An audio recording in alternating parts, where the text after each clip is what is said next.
The Cubs back in the win column after a huge win over the Reds last night, 7-5 in the wee hours of the morning. We're going to talk about that. Seiya Suzuki, does he need to go into the DH role full time?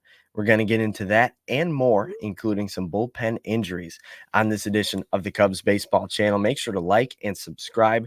Jump in the comment section. Make sure you ring the bell and tell us what you're feeling about the Chicago Cubs team as they finally get back into win column.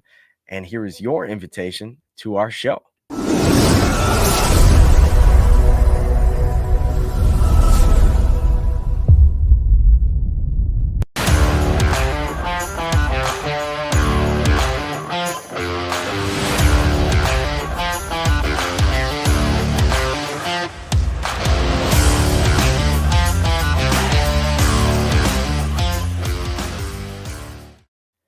What's up, everybody? Happy Saturday and happy Sunday as we get to say go Cubs go after a Cubs win. My name's Anthony Pasquale for the Cubs Baseball Channel on Twitter at @Ant_Pasquale3. And what a game that was last night. The Cubs able to come out on top against the Cincinnati Reds 7-5 and a game that didn't get started until almost 10 p.m. Central Time and didn't finish until the wee hours of the morning, almost 1 a.m. is when that game finally finished up with the Cubs victorious 7-5 against the Reds. It was a 9-inning game, but it felt like much longer because the game didn't end until almost 1 a.m. because of a lengthy 3.5-hour rain delay. Justin Steele got to start for Chicago and pitched pretty well, only allowed one earned run, and the Cubs are victorious thanks to a Dansby Swanson game-winning 2-run shot in the bottom of the 8th inning, his first home run since May 5th. And I got to say, that must have felt so good for Dansby Swanson. He needed a home run in the biggest way. He has been so not clutch. He has been so inconsistent and for lack of a better word, just bad at the plate. And I think after his injury, a lot of people thought that his struggles before the injury were because he was hurt. And I think a lot of people now even think that some of those struggles are because he might be trying to play through the injury. But the fact of the matter is, Dansby came up in a big spot last night, and his swing of the bat is the only reason the Cubs end up in the win column now, 29-30 on the season, climbing back toward that 500 mark. I believe the Cardinals lost yesterday, so the Cubs are tied with the Cardinals for second place in the NL Central. Dansby Swanson, a huge hit, and he's a big reason why the Cubs come out on top 7-5. Let's talk about Seya Suzuki's second inning. It was interesting, to say the least. Justin Steele went 3 up, 3 down, all strikeouts in the first inning, got through the first inning completely clean. The second inning had a strikeout and I believe a single, a walk, and a hit by pitch. Got another out. And then there's a lazy pop up to right field. Should end the inning, no problem, right? Wrong. Seiya Suzuki might have lost it in the lights. We see that happens with him a little bit, but he ends up getting it to tip off the glove. It falls down. All 3 runners on base come in to score, and a bloop single scores in that 4th run. So the Cubs are down 4-0 now. A 3-run error because Seiya Suzuki dropped a routine fly ball. All the runs get charged to Justin Steele as unearned runs because of the error. And all of a sudden, the Cubs are in a 4-0 hole that recently, because of the offensive struggles, has seemed insurmountable. 4-0 felt like a loss, especially after that long rain delay. It felt like, man, all this buildup for this game, and this is how this game is going to start. Seiya Suzuki lost us this baseball game. That's how it felt like. And you get to the bottom of the second inning. The Cubs load the bases with 2 outs, and I believe it was Mike Tauchman, Picor Armstrong, and Miguel Amaya on base.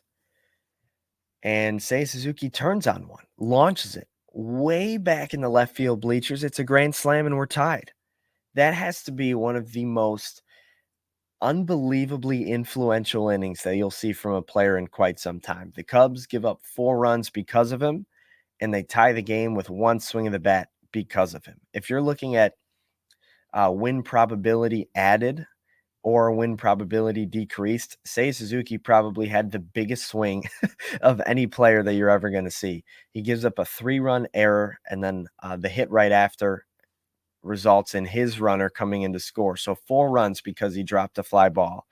And then the bottom of that inning, he hits a grand slam. What an unbelievable recovery for Seiya Suzuki. He had a triple in the game. He had a grand slam. But I think now you have to maybe raise the question, especially with Pete Armstrong back on the team. And he had a great game yesterday as well. He had a single, stolen base, got to third on an error, was solid out in center field as well.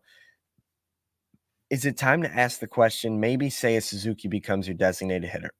He's dropped a few balls out and right. His throwing to cut runners out at home or at third has been subpar, to say the least.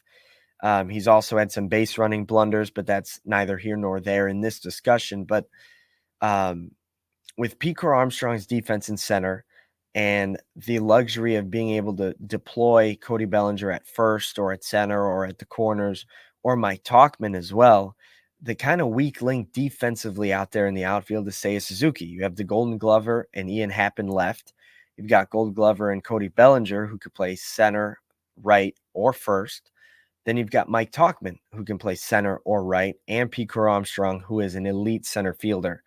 Why not make Seiya Suzuki your designated hitter and have him hitting that 2 spot as the DH? Because he seems to be providing not too much out there in right field. He's been more of a liability than he has been a hero out in right field. So maybe that's a guy that you look to turn into a more full-time DH, especially if you feel a little bit more confident in Christopher Morel at third base. I think that could be the move moving forward. Gets Pete Armstrong more playing time. It allows you your spot to get Mike Tauchman in the lineup. And when Cody Bellinger plays first, you can get all those guys in the lineup. When Cody Bellinger plays the outfield and Michael Busch plays first, maybe one of the guys gets an off day or moves to DH like Seiya, and you can still give him starts in right field. But I think him becoming more of a regular DH could be something we see soon, because that was a very routine play that turned into an error. But kudos to Seiya, able to rebound and rally and hit the grand slam. Also got to give some credit to the Cubs bullpen. Hector Neris got his 7th save of the season, which was a really good showing out of him. And the Cubs able to get the win after Justin Steele went 5 innings. He gave up 5 runs, but like we just mentioned, 4 of those runs were unearned. He only gave up 1 earned run, so his ERA dropped on the season. He had 5 strikeouts. And Hayden Wesneski, Porter Hodge, Mark Leiter Jr., and Hector Neris went 4 shutout scoreless innings for the Chicago Cubs, including 6 strikeouts. So a really good outing out of the bullpen. It has kind of seemed as of late that if the pitching in the bullpen is good, the offense can't come up with enough runs to win the game. And if the offense is good, the pitching gives up too many runs and the Cubs can't win the game. But they get a good combination yesterday.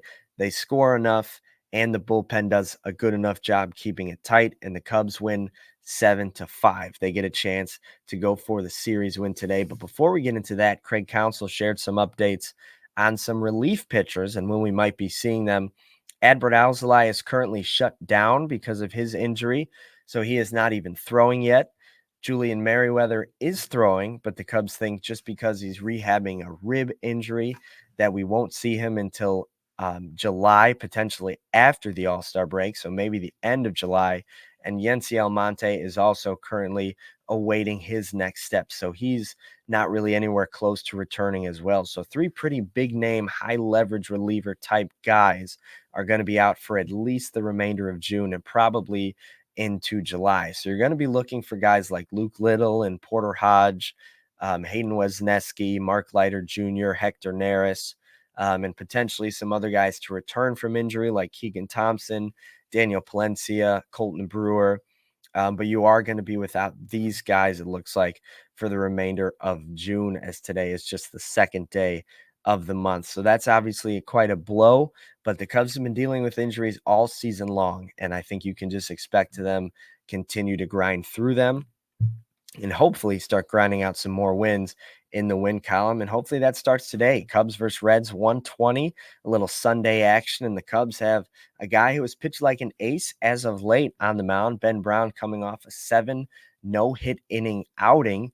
He gets the start for the Cubs. He's 1-1 on the year with a 2.72 ERA. He's going up against Nick Lodolo for the Cincinnati Reds. He's 4-2 on the year with a 3.12 ERA. The Cubs have faced him before briefly. Not a whole lot of matchups to really discuss as advantages or disadvantages, but the Cubs are looking at this game as an opportunity to win the series and get back on the right track. So hopefully they can do that today. Thank you guys for tuning in to the Cubs baseball channel. We always appreciate everything that you guys give to us. Jump in that comment section. Let us know how you're feeling about the Cubs who finally got back into the win column and had a well-deserved win. Make sure to like and subscribe. Ring the bell, get in the comment section, and we will talk to you tomorrow after hopefully another Cubs win. Go Cubs.